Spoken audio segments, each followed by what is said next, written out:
What's up, guys, and welcome back to the Renaissance Room podcast. And in today's episode, we're going to be talking about racism. I don't know why I just said it like that, because that word in itself is so, it's very compounded, it's very heavy, right? So first and foremost, I hope you guys are having a great week. I hope that you guys are definitely being mindful of your consumption. But I want to go ahead and I want to define racism, right? So racism is prejudice, discrimination, or antagonism by an individual, community, or institution based against a person or people on the basis of their membership in a particular race or ethnic group, typically one that is a minority or marginalized, right? So it's the belief that races possess distinct characteristics, abilities, or qualities, especially as to distinguish them as inferior or superior to one another. So this is really good because, I want to kind of talk about how a lot of times when we're in this space, right, and we're cultivating this awareness in regards to Blackness and in awareness in regards to Black history, it's very evident that if white people are in these spaces, a lot of times we're met with white fragility. And so one of the things that I think we have to be very mindful of is making sure that we're not necessarily spewing hate speeches, because I just don't think that you can fight fire with fire. But I think a lot of times that the conversations we're having, these conversations are seen as hate speeches, right? It was very evident in Kyrie Irving. Even though I have a completely different opinion about that, it's interesting to see, right? And one of the things that I've always kind of known about myself is just like the way in which the world is set up. Black people just weren't raised to hate white people. I'm just going to be honest. I think a lot of times, we're having these conversations because white people are kind of projecting, that's a projection that we are spewing hate speeches, because a lot of times, they grew up in spaces where they were taught to hate Black people. We weren't taught that. So we have to get that out right. There's never been a space in which we've kind of been taught that. And I don't have a problem with white people, right? My biggest concern is when white people have a problem with Black people knowing who they are, right? So a Black person can't be seen as brilliant. A Black person can't be seen as, excellent, right? A lot of times that is something in which society and sometimes white people will try very hard to go against. But I referenced it briefly in the last podcast episode. I just want to let y'all know that racism is really rooted in deeply embedded in ignorance, right? So anyone who is trying to make you feel less than, you don't know who you are, let's just really sit and look at take for example Southern rednecks, right, who go around wearing flags and things like that. These people are ignorant, and I mean literally seriously ignorant. So it's when you kind of recognize that, it's just just you're so much above that, and I can honestly say that, as you grow in your career, as you grow in life, and you just change environments, and you gain, socioeconomic status, you're going to find that you don't really come across racism as much, even though you may run across it every now and then. It's not really something that you're going to come across very much. And I think too, to be honest with you guys, if you know who you are, you may not even have a hyper vigilance to it, because you're just in your lane. You're completely excellent doing what it is that you're doing. And a lot of times people, even if they are in these spaces, they're gonna try you. They're not gonna try you.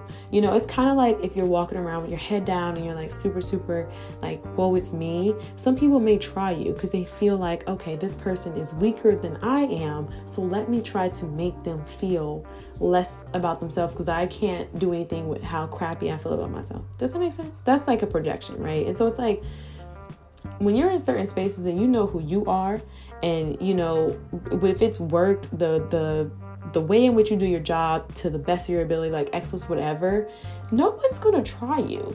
And so I just kind of want to let you guys know that a lot of this racism is really rooted in ignorance. It's rooted in ignorance. It's rooted in a lack of etiquette, to be honest. And this isn't a matter of negating who you are, but it's also not being in this perpetual state of defense, because you know who you are. You know, I say this all the time too, like in reference to like Christianity. You know, I'm seeing a lot of people who go online and like arguing with other people who may not share the same beliefs or may have a different opinion or belief about something. And it's like, no. You know, like, you believe what you believe and you don't need to defend it. Like, when you know who you are, you just don't need to defend everything that comes your way, you know. And so I just want you guys to know that, because, you know, at the end of the day, it's just one of those things where I really don't think that we're ever going to have an all black world, or all, well, I mean, honestly, you know, I'm going to be honest, reading the statistics here in regards to like white people, they are not growing in race. You know, they're actually not, they're actually declining. Hispanics are growing. Black people are the fastest growing population right now, as far as like birth rates and things like that. So yeah, but that's a conversation for another day. My point that I'm making is, don't be afraid to be great. Don't be afraid to be excellent, because I'm going to tell you this right now.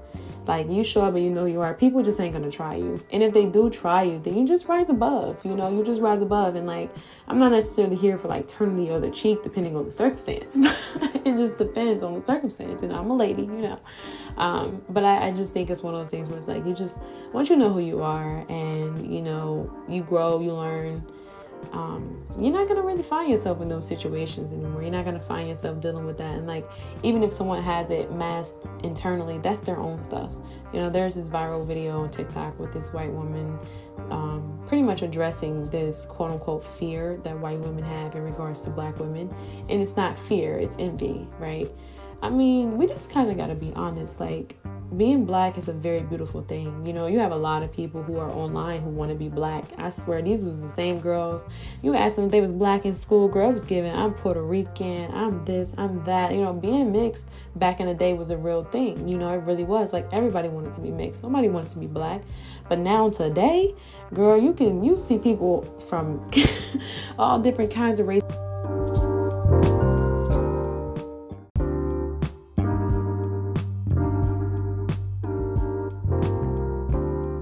And they want to be black, you know, because black is powerful. It's very powerful. And, you know, it's so much more than oppression. Like, what? And deprivation. Like, blackness is beautiful. Blackness is boldness. Blackness is brilliance. It really is. You know, a lot of these inventions, which we don't know the full basis of it, but a lot of these inventions, a lot of advancements in science and things like that has been made by a black person.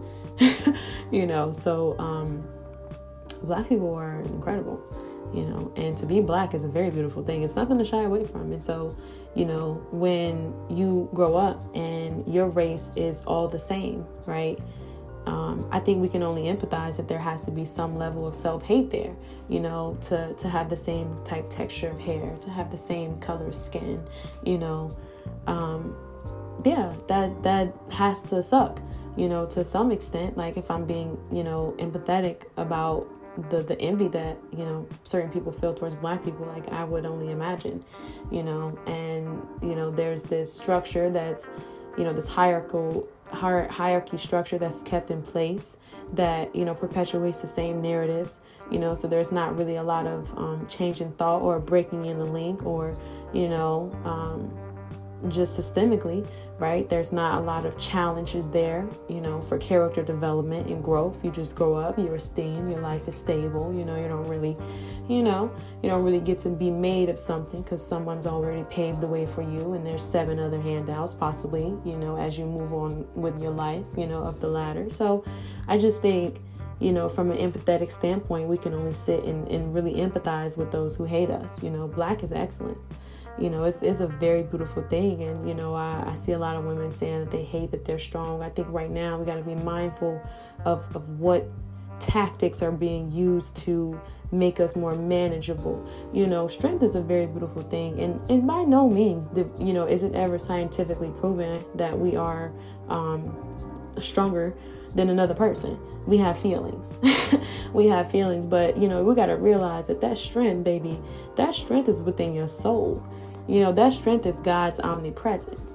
Okay, that strength is honorable, and it's pride, baby. That's pride. That's not you out here puffed up, macho, you want to be a man, or that's not you puffed up,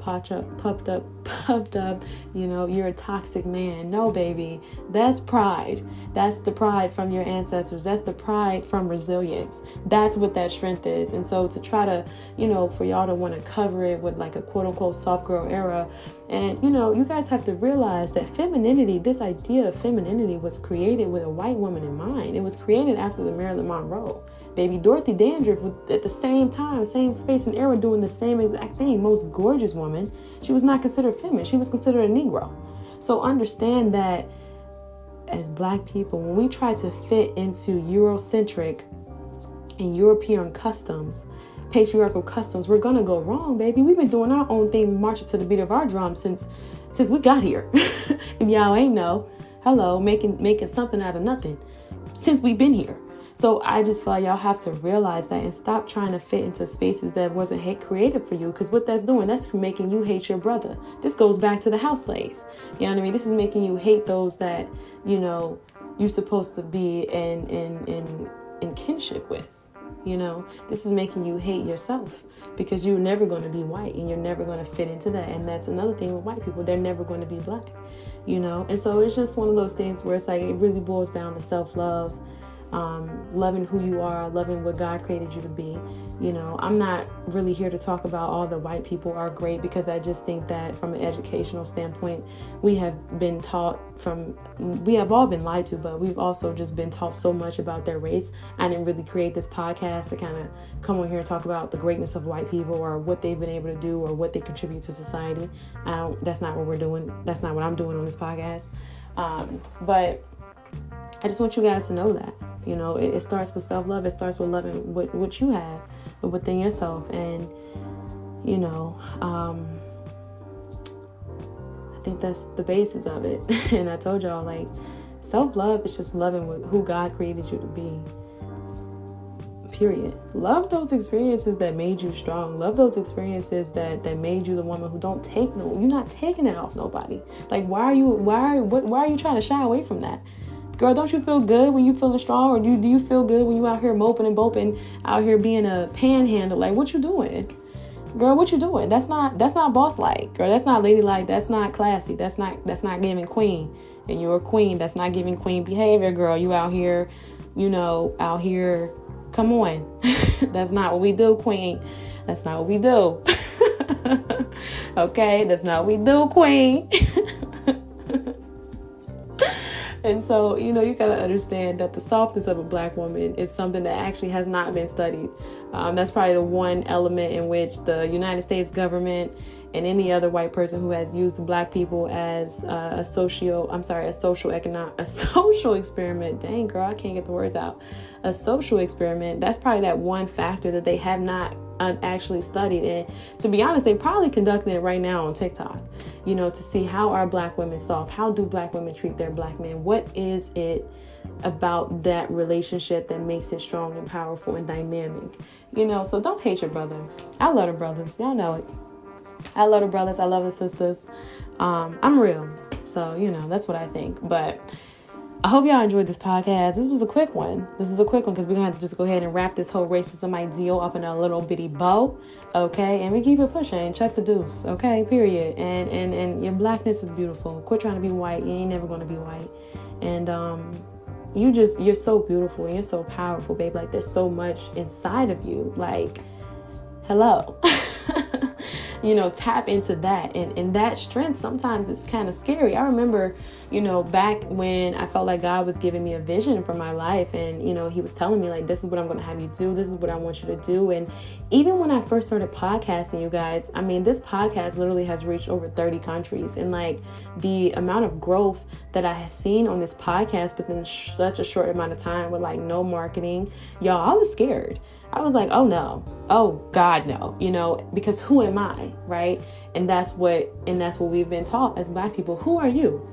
Who are you to go? But see, white people haven't been taught that, right? It's like, oh no, you are somebody, right? And that's why That's why we empathize with that, because, if you've been esteemed that you are somebody, you don't have to try. You don't have to try. So deep down, that like your potential never really has been manifested because everything's been given to you. You've been affirmed. But you had to go within, and and this isn't a matter of romanticizing the struggle. Because I know a lot of times, when it comes to rappers and things like that, a lot of times our stories are packaged in a way that's marketable and is seen as this like beautiful thing. And it's like, absolutely not. This generation, we are definitely mindful of making sure that we don't put our kids through that. And we are finding the ways to teach them, about character and raising them, and realizing that we can do it without putting them in situations of continuous survival, like where we get that. But my point is, I lost my train of thought. But anyway, I'm going to end here because I don't want to go too far. Because, girl, we're going to be on this one all day. This is supposed to be a quick podcast episode. But yes, I love you guys. And, girl, you are all those things. You are beautiful. You are soft. Okay, King, you are all those things. You are gentle. You are kind. You are strong. And in our strength, we reigning, baby. And when I say reigning, I mean REIGN. Okay, reigning. Like we're reigning. Like, yeah. Yeah, I'm gassed up. Okay. I love y'all. Peace.